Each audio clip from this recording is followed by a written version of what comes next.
Radio Kantipur, radio राष्ट्रको।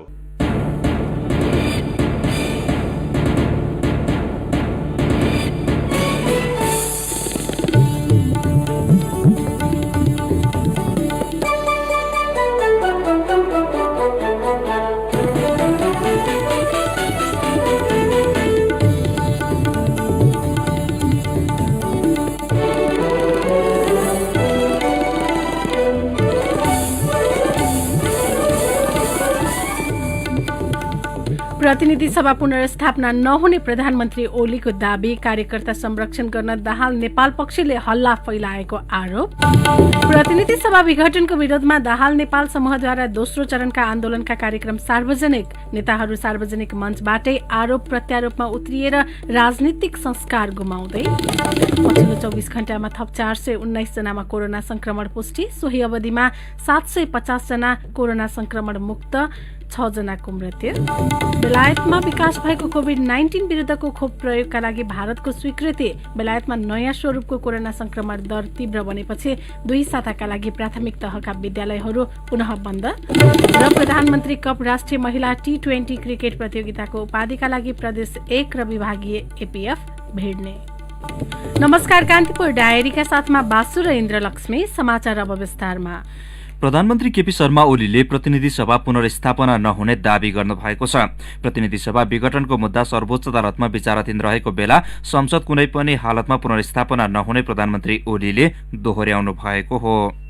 प्रतिनिधि सभा पुनर्स्थापना हुन्छ कि कतिपयले कुप्रचारहरूको भ्रममा परेर अथवा असरमा परेर आशंका गरिरहनु भएको देखिन्छ। कहीँ पुनर्स्थापना हुन्छ कि 2/3 झन्डै 63-64% को प्रतिनिधित्व सर्वसम्मतिले गरेको प्रधानमन्त्री म, दलको नेता म, 64% को दलको नेताले म सरकार चलाउन ताजा जनादेश चाहियो भनेपछि कहाँ विकल्प छ र पठाउने? पुनर्स्थापना गरेर कहाँ पठाउने? फेरि काठमाडौँ जिल्लाका आफू पक्षका कार्यकर्ताको भेलामा प्रधानमन्त्री ओलीले कार्यकर्ता संरक्षण गर्न पुष्पकमल दाहाल र माधव कुमार नेपाल पक्षले प्रतिनिधि सभा पुनर्स्थापनाको हल्ला फैलाएको आरोप समेत लगाउनु भयो। प्रतिनिधि सभा विघटन गर्नुका पछाडि आफू विरुद्ध पार्टी भित्रैबाट आएको अविश्वासको प्रस्ताव लगायतका विषय रहेको ओलीको भनाइ थियो। प्रतिनिधि सभा विघटन र पार्टीको आधिकारिकता बारे अदालतबाट आफूहरूकै पक्षमा फैसला आउने ओलीको दावी थियो। चर्चित कलाकार चार्ली चाप्लिनको कथा सुनाउँदै ओलीले पार्टीको आधिकारिकताको विषयमा अदालतले आफ्नो पक्षमा फैसला दिने बताउनु भयो। ओलीले दाहाल पक्षलाई अझै पनि पार्टीका बैठकमा आउन आग्रह समेत गर्नुभयो। सोही कार्यक्रममा गृहमन्त्री समेत रहेका ओली समूहका नेता रामबहादुर थापाले पद र सत्ताको लोभले गर्दा नेकपामा विभाजन आएको बताउनु भयो। पार्टीबाट एक गुट अलग भएको भन्दै थापाले प्रतिनिधि सभा विघटन गर्नुको कारक पनि सोही गुट भएको आरोप लगाउनु भयो। पुष्पकमल दाहाल र माधव कुमार नेपाल पक्षले अध्यक्ष ओलीलाई प्रधानमन्त्रीबाट हटाउन खोजेपछि साहसिक कदम चाल्दै प्रतिनिधि सभा विघटन गरिएको थापाको भनाइ थियो। प्रतिनिधि सभा विघटनलाई असंवैधानिक र अलोकतान्त्रिक भन्दै आएको नेकपा दाहाल नेपाल समूहले दोस्रो चरणका आन्दोलनका कार्यक्रम सार्वजनिक गरेको छ। केन्द्रीय संघर्ष समितिले आज काठमाडौँको पेरिस डाँडा स्थित जनवर्गीय संगठनको कार्यालयमा पत्रकार सम्मेलन गरी आन्दोलनका कार्यक्रम सार्वजनिक गरेको हो। पत्रकार सम्मेलनमा प्रवक्ता श्रेष्ठले संसद पुनर्स्थापना नभएसम्म आन्दोलन जारी राख्ने बताउनुभयो। हाम्रो आन्दोलन असंवैधानिक रूपमा विघटन गरेको प्रतिनिधि सभालाई सुचारू नबनाउँदासम्म र त्यसले सिर्जना गरेको प्रतिगमनको खतरालाई निस्तेज नपार्दासम्म जारी रहनेछ। त्यसैले यो आम जनतालाई सुसूचित गर्ने र संघर्षमा उतार्ने र व्यापक जनदबाव सृष्टि गर्ने कार्यक्रमको रूपमा आएको छ र घटनाक्रमको विकास सँगसँगै जनतालाई आन्दोलित गर्दै जुन प्रकारका संघर्षको रूपहरू हामीले दिनुपर्छ त्यो हामी पछिल्लो दिनहरूमा दिनेछौँ। तर हाम्रो आन्दोलनको कार्यक्रम पूर्ण शान्तिपूर्ण हुनेछ। दाहाल नेपाल समूहले आन्दोलनका कार्यक्रम अन्तर्गत पौष 20 देखि माघ 23 गतेसम्म प्रधानमन्त्रीलाई विरोध पत्र बुझाउने, गाउँ गाउँमा कालो झण्डा गाड्ने, सरकारवाला पक्षसँग अन्तर्क्रिया र प्रदर्शन लगायतका कार्यक्रम तय गरेको हो। यही पौष 5 गते सरकारले प्रतिनिधि सभा विघटन गरेपछि नेकपा 2 खेमामा विभाजन भएको छ। दाहाल नेपाल समूहले प्रतिनिधि सभा विघटन भएको विरोधमा आन्दोलन गर्दै आएको छ। उसले आन्दोलन परिचालनका लागि प्रवक्ता नारायण काजी श्रेष्ठको संयोजकत्वमा समिति गठन गरिसकेको छ।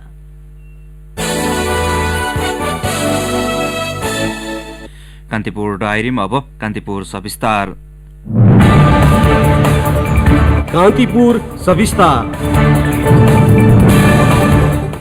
पार्टी एकताको 3 वर्ष नपुग्दै विभाजनको दिशा लिएको नेपाल कम्युनिस्ट पार्टी नेकपाका नेताहरूले यति बेला एकले अर्को पक्षलाई पत्ता साफको नीति अवलम्बन गरेका छन्।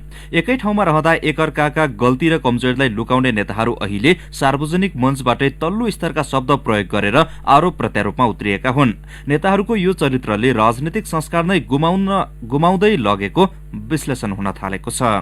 हुन त तत्कालीन नेकपा एमाले र माओवादी केन्द्रबीच एकता घोषणा भइरहँदा त्यसलाई तोरी र कोदो बीचको एकता भनेर विश्लेषण गर्नेहरूको कमी पनि थिएन। सीमित स्वार्थ आर्जनका लागि भएको त्यो एकता अन्ततः 3 वर्ष भन्दा अघि बढ्न सकेन नै अहिले विभाजित समूह एकले अर्को पक्षलाई नङ्ग्याउन केन्द्रित देखिएका छन्। देश बिगार्ने, देशको एकता तोड्ने, देशलाई अग्रगमनको बाटोमा जानबाट व्यवधान खडा गर्ने यस्ताहरूलाई जनताले मत दिन्छ। केपी ओली कमरेडले आफू जस्तो छु अरू पनि सबै त्यस्तै छन् भन्ने सोच्नु भयो होला।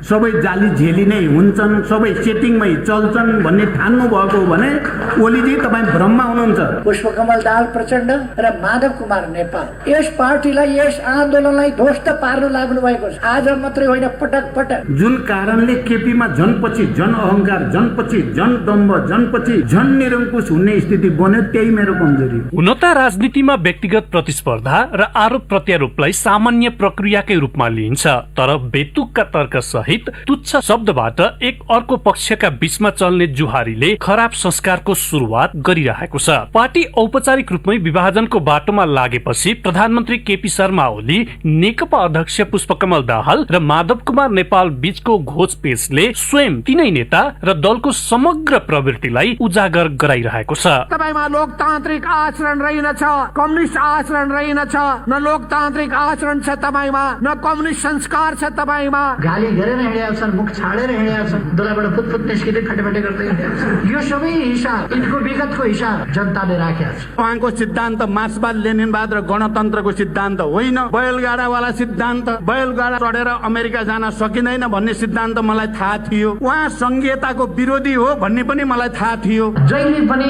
म मित्रताले अँगालो हाल्छु, उहाँ धृतराष्ट्रले जस्तो हुनुभयो। उहाँको ध्यान कसरी कब्जा गर्ने, कसरी हत्याउने, त्यो मात्रै हुँदो रहेछ। आफू बाहेक अरू सबैलाई गल्ती देख्ने प्रवृत्तिका कारण वर्तमान समस्या सृजना भएको राजनैतिक विश्लेषक पुरञ्जन आचार्य बताउँछन्। अझ कम्युनिस्टहरूको स्कुलिङका कारण पनि त्यसमा प्रभाव पारेको आचार्यको बुझाइ छ। यो स्कुलिङ यो विश्वविद्यालय नै चाहिँ अलिकति चाहिँ ठिक छैन कि यो एजुकेट गर्ने जुन ढङ्गले चाहिँ घृणाको राजनीति गर्दै आइरहेका थिए। अब ओलीजीको पनि ब्याकग्राउन्ड त्यस्तै हो, माधवजीको पनि त्यस्तै हो होइन, आफू बाहेकहरू सबलाई गल्ती देख्छ। त्यसैले कुन पोलिटिकल कल्चर दिने, कुन पोलिटिकल लेभलबाट उठ्ने भन्ने कुरामा चाहिँ यसलाई रोक्नु पर्छ। नेताले जनतालाई केन्द्रमा राखेर आफ्नो राजनैतिक यात्रा अघि बढाएको भए त्यसको राम्रो लेखाजोखा जनताले पनि राख्ने थिए, तर भ्रमको खेती र स्वार्थको राजनीतिमा रमाउनेहरूका कारण जनता नै अलमलमा परेका छन्। झन् नेताहरूको यस्ता घोचपेच र आरोप प्रत्यारोपले आम मतदातामा आत्मग्लानि समेत बढ्दै गएको छ। यस्ता साथीहरू भेटिन्छन्, यस्ता कमेन्ट गर्नेहरू भेटिन्छन्, तर हामी त्यस्ता कमेन्टहरूबाट अलमलिन पर्ने आवश्यकता हुँदैन। म साथीहरूलाई आग्रह गर्छु। अनि उहाँले प्रचण्डलाई त मटिया मेट पारिदिन्छु भन्ने मान्यता अनुसार तपाईँहरूले सुन्नु भएको छ नि कुर्सी कथा कुरा भन्नु हो त, मेरो कुर्सी नै अध्यक्षबाट हटाउनु भयो। उहाँहरू त भव्य सोफामै ढलिमली गर्नुभएको रहेछ, भव्य सोफा विरोधीहरू। उहाँ सम्पूर्ण रूपले आफू नेपालको इतिहासबाट कलङ्कित भएर ध्वस्त नहुँदासम्म उहाँले मूर्खता गरिराख्ने बाहेक केही हुने छैन।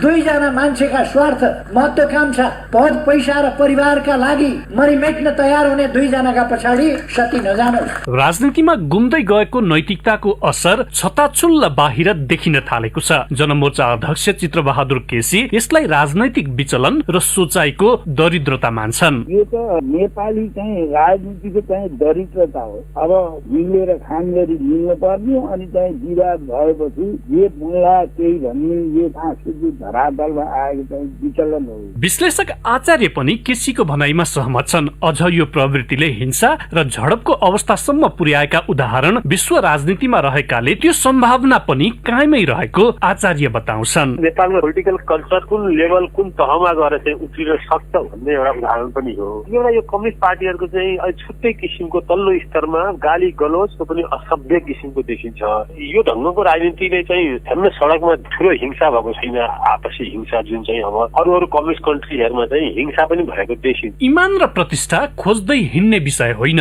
त्यसका लागि आफू रूपान्तरण हुन जरुरी छ। आफ्नो कर्म र त्यसले देखाउने संकेतको मूल्याङ्कनबाट मान, सम्मान र ईमानलाई उचाइ दिएको हुन्छ, तर हाम्रो संस्कार त्यसको ठिक विपरीत देखिएको छ। यही अवस्था दल र तिनका नेताहरूमा रहे सार्वभौम जनताको तराजुमा उनीहरूको वजन शून्य हुन धेरै समय लाग्दैन। रेडियो कान्तिपुरका लागि प्रकाश पाठक। कान्तिपुर सविस्तार। कान्तिपुर डायरीमा अब ब्रेकको पालो। ब्रेकपछि अब बाँकी प्रसंग। पछिल्लो 24 घण्टामा थप 419 जनामा कोरोना संक्रमण पुष्टि भएको छ। यो सँगै हालसम्म नेपालमा 2,61,438 संक्रमित संख्या पुगेको स्वास्थ्य तथा जनसंख्या मन्त्रालयले जनाएको छ। पछिल्लो 24 घण्टामा 750 जना कोरोना संक्रमण मुक्त भएर डिस्चार्ज भएका छन्। यो सँगै संक्रमण मुक्त हुनेको संख्या 2,53,857 पुगेको छ। देशभरि सक्रिय संक्रमितको संख्या हालसम्म 5,711 छ। मन्त्रालयका अनुसार हालसम्म पीसीआर विधिबाट 19,42,702 परीक्षण भएका छन्। हालसम्म क्वारेन्टिनमा रहनेको संख्या 367 रहेको छ। कोरोना संक्रमणबाट 24 घण्टामा थप 6 जनाको मृत्यु भएको छ। यो सँगै कोरोना संक्रमणकै कारण मृत्यु हुनेको संख्या नेपालमा 1,870 पुगेको छ। नेपालमा पानी चराको गणना आजबाट शुरू भएको छ। मध्य हिउँदमा पानी र सिमसार क्षेत्रमा पाइने चराको अवस्था पत्ता लगाई संरक्षणमा सहयोग पुर्याउन गणना थालिएको हो। वेस्टल्याण्ड इन्टरनेशनलको संयोजनमा हिमाली प्रकृतिको समन्वयमा गणनाको काम भइरहेको छ। नेपालसहित विश्वभर एकैपटक जलपन्छी गणना भइरहेको हो। आज पहिलो दिन काठमाडौँको बागमती नदी र टौदह पोखरीमा चराविद र नेचर गाइडले गणना थालेको पानी चरा गणना नेपाल संयोजक वरिष्ठ चराविद डाक्टर हेमसागर बरालले बताउनुभयो। यस्तै कोशीका दर्जन बढी ठाउँ र पोखराका 10 ठाउँ गणना हुनेछ। शुक्ला फाटाका 6 र बर्दियाको 3 ठाउँमा पनि गणना गरिनेछ। शिक्षा पत्रकार सञ्जाल नेपाल इजोनले गोरखापत्र दैनिकका प्रकृति अधिकारीको अध्यक्षतामा 11 सदस्यीय नयाँ कार्य समिति चयन गरेको छ। इजोनको आज सम्पन्न 7औं साधारण सभाबाट आगामी 2 वर्षको कार्यकालका लागि कार्य समिति चयन गरिएको हो। उपाध्यक्षमा अन्नपूर्ण पोस्टका सूर्य पाण्डे, महासचिवमा काठमाडौँ पोस्टका विनोद घिमिरे, कोषाध्यक्षमा नेपाल टेलिभिजनका रविचन्द्र पराजुली, सचिवमा रेडियो कान्तिपुरकी पार्वता चौधरी चयन भएका हुन्। इजोन मूलधारको शिक्षा पत्रकारितामा 12 वर्षदेखि सक्रिय रहँदै आएको संस्था हो।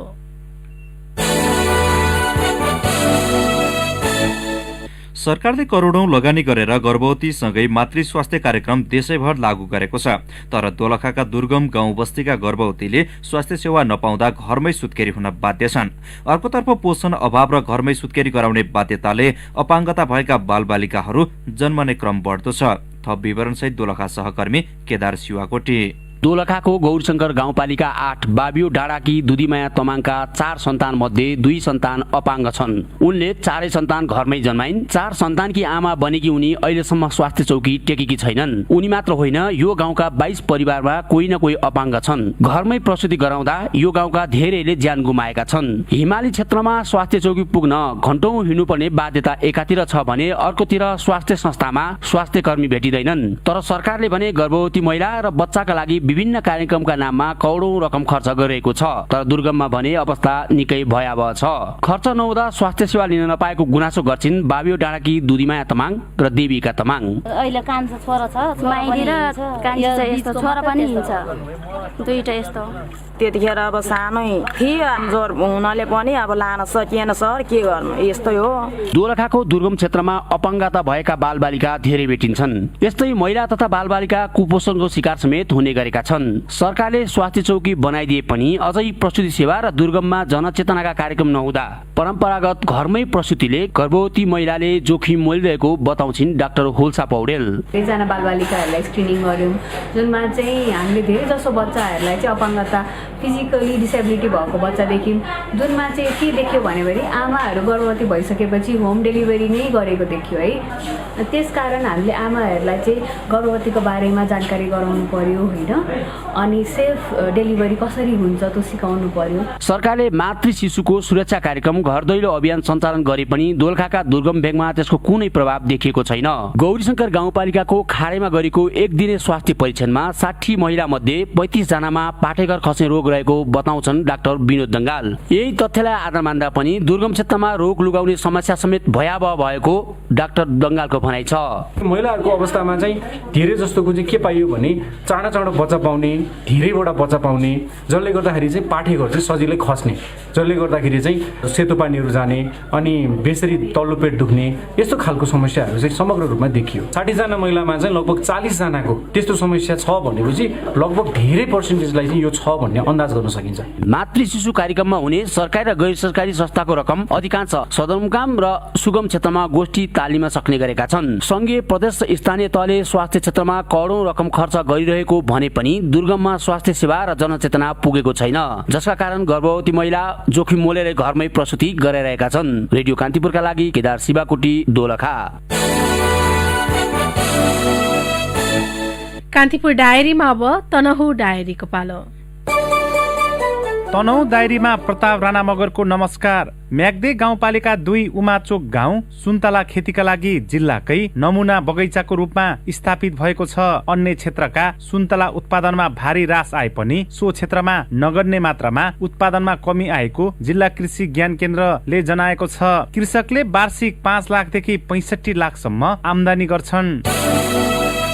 व्यास नगरपालिका 1 विज्ञान चौर स्थित आदिकवि भानुभक्त क्याम्पस परिसरमा निर्माण गरिएको शहीद नेपाली छात्रावासमा पर्याप्त भवन नहुँदा अभिभावक नभएका विद्यार्थी मर्कमा परेका छन्। आर्थिक अभावका कारण थप भवन निर्माण गर्न नसकिएकाले लक्षित वर्गका विद्यार्थी शिक्षाबाट वञ्चित हुनु परेको क्याम्पस प्रशासनले जनाएको छ। 400 बढी अभिभावक नभएका विद्यार्थी छात्रावासमा बसेर पढ्न पाउने अधिकारबाट वञ्चित हुनु परेको क्याम्पस प्रमुख महाप्रसाद हर्कलेले बताउनु भयो। व्यास नगरपालिका 5 साँगे स्थित सिन्धु आधारभूत विद्यालयमा विद्यार्थीको हक हितका लागि अक्षय कोष स्थापना गरेको छ। व्यास नगरपालिका 6 निवासी विनिता काफ्लेले सो विद्यालयमा 25,500 रुपियाँको अक्षय कोष स्थापना गर्नुभएको हो। अक्षय कोषको रकमबाट गरिब तथा विपन्न बालबालिकाहरूलाई वर्षेनी शैक्षिक सामग्री उपलब्ध गराइनेछ। क्रियाशील पत्रकार महिला तनहुको 4थो जिल्ला अधिवेशनले विमला दवाडी कणेलको नेतृत्वमा सर्वसम्मत कार्यसमिति चयन गरेको छ। कार्यसमितिको उपाध्यक्षमा सृजना राणा, सचिवमा मिला दराई, कोषाध्यक्षमा शिला वाक्ले तथा सहसचिवमा करिश्मा गुरुङ सर्वसम्मत चयन भएका हुन्। यस्तै सदस्यमा प्रकृति न्यौपाने, अन्जु दाहाल, रन्जु सिगदेल, अप्सरा श्रेष्ठ, अस्मिता विक र मुना कालीराज विके चयन भएका छन्। हस्त तनहु डायरी यति नै। प्रताप राणा मगरलाई बिदा दिनुहोस्। नमस्कार। तनहु डायरी पछि कान्तिपुर डायरीमा पुनः ब्रेकको पालो। कान्तिपुर डायरीमा अब आर्थिक प्रसंग। चालु आर्थिक वर्षमा पर्साको वीरगञ्ज नाकाबाट भारतमा भटमासको तेल निर्यात करिब 3 गुणाले वृद्धि भएको छ। चालु आर्थिक वर्षको मंसिरसम्ममा वीरगञ्ज नाकाबाट 2 अर्ब 27 करोड 44 लाख 62 हजार रुपियाँ बराबरको 1 करोड 48 लाख 19 हजार 832 किलो भटमासको प्रशोधित तेल भारततर्फ निर्यात भएको छ। गत आर्थिक वर्षको यसै अवधिमा 56 करोड 95 लाख 54 हजार रुपियाँ बराबरको 44 लाख 5 हजार 248 किलो भटमासको प्रशोधित तेल निकासी भएको वीरगञ्ज भन्सार कार्यालयका प्रमुख भन्सार अधिकृत हरिहर पौडेलले बताउनु भयो। यो वर्ष अन्य वस्तुको तुलनामा भटमासको तेलको निर्यात झन्डै 3 गुणाले वृद्धि भएको भन्दै प्रमुख भन्सार अधिकृत पौडेलले यो सकारात्मक भएको उहाँले बताउनु भयो। कोभिड-19 महामारीका कारण वीरगञ्ज नाकाबाट जुस, जाम लगायतको वस्तुको निर्यात भने घटेको छ। भन्सार कार्यालयको तथ्याङ्क अनुसार गत मंसिरसम्ममा सो नाकाबाट 17 करोड 15 लाख 77 हजार रुपियाँ बराबरको 22 लाख 90 हजार 893 लिटर जुस भारततर्फ निकासी भएको छ। गत आर्थिक वर्षको सोही अवधिमा 25 करोड 30 लाख 57 हजार रुपियाँ बराबरको 34 लाख 92 हजार 222 लिटर जुस भारत निकास भएको थियो। यस्तै गत साउनबाट मंसिरसम्ममा सो नाकाबाट 9 करोड 79 लाख 25 हजार रुपियाँ बराबरको जुत्ता भारत निकासी भएको छ। गत आर्थिक वर्षको यसै अवधिमा 14 करोड 75 लाख 17 हजार रुपियाँ बराबरको जुत्ता भारततर्फ निकासी भएको थियो। अब अन्तर्राष्ट्रिय प्रसंग। बेलायतको एस्ट्राजेनेका र अक्सफोर्ड विश्वविद्यालयले स्थानीय स्तरमा विकास गरेको कोरोना संक्रमण विरुद्धको खोप प्रयोगका लागि भारतले स्वीकृति दिएको छ। भारतका सूचना तथा प्रसारण मन्त्री प्रकाश जावडेकरले खोप प्रयोगका लागि खोप प्रयोगका लागि ग्रीन सिग्नल दिएको बताउनु भएको रोइटर्सले उल्लेख गरेको छ। एस्ट्राजेनेका र अक्सफोर्ड विश्वविद्यालयले सेरम इन्स्टिच्युट अफ इन्डियासँगको सहकार्यमा सो खोप उत्पादन गरेको हो।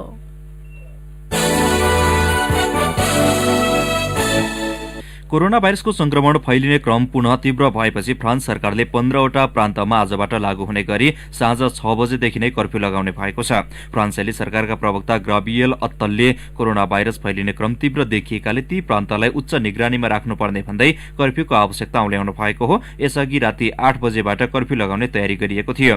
क्रिसमस र नयाँ वर्षको छुट्टी मनाउने पर्यटकहरूको भीड़ लागेकाले कोरोना भाइरस ज्यादा फैलिएको भन्दै विशेषतः समुद्री तट र पहाडी तथा हिमाली क्षेत्रमा कर्फ्यू लगाइएको फ्रान्सेली अधिकारीहरूको भनाइ छ। यस्तै जनवरी 7 बाट खोल्न अनुमति दिने भनिएको सांस्कृतिक कार्यक्रम ओपेरा हाउसहरू पनि अर्को सूचना जारी नभएसम्म बन्द नै राखिने उहाँले बताउनुभयो। यसैबीच कोरोना भाइरसको संक्रमण तीव्र बनेपछि बेलायतमा 2 साताका लागि प्राइमरी स्कुलहरू बन्द गरिने भएको छ। शिक्षा सचिव केभिन विलियमसनले लन्डनका सबै प्राइमरी स्कुलहरू आगामी सोमबारबाट बन्द गर्न आग्रह गर्नुभएको बीबीसीले उल्लेख गरेको छ। बेलायतमा नयाँ प्रकारको भाइरसबाट 50,000 बढी संक्रमित भएपछि पछिल्लो घोषणा गरिएको हो।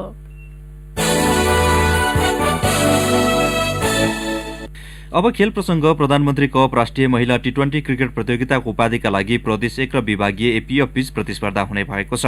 दाङको लमही क्रिकेट मैदानमा आज भएको दोस्रो सेमी फाइनलमा लुम्बिनी प्रदेशलाई 10 विकेटले हराउँदै प्रदेश 1 ले एपीएफ सँगको उपाधि भेट पक्का गरेको हो।